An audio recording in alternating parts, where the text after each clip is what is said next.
Hello everyone. So now after configuring the app settings for our WordPress websites, as we have seen before, and we have enabled the notifications for our mobile app, next we can configure our AdMob settings.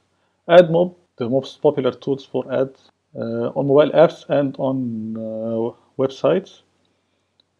Its account is easy, it's supported by Google. You can just sign in with your Google account.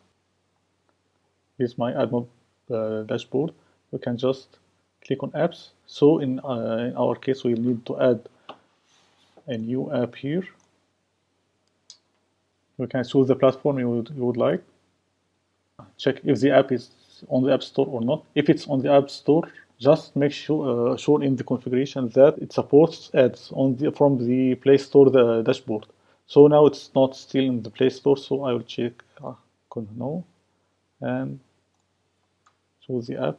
For example, my website. You can write the name of the app you like. These metrics are mainly for Google Analytics. Then you can add the app. Okay. After adding the app, you will need to add the ad units, whether they are banner, interstitial, and rewarded apps. These are the apps supported here. So, for example, I will select here.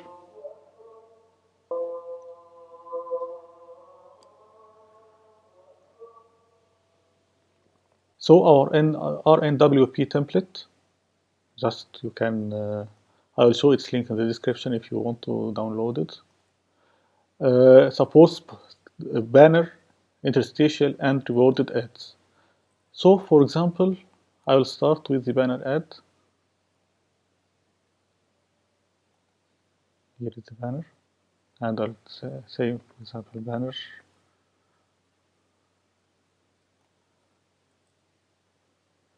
So after creating the banner, the ad unit, you can just copy this ID here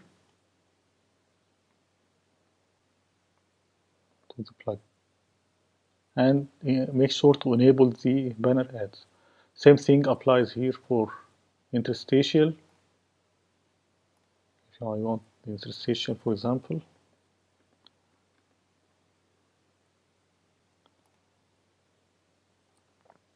it will give me another key here. So I'll add it that way. Enable the interstitial ad and add the key. And here we go.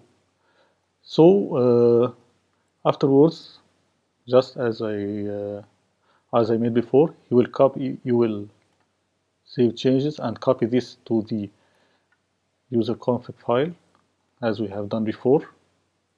Same thing applies. So this was for this video.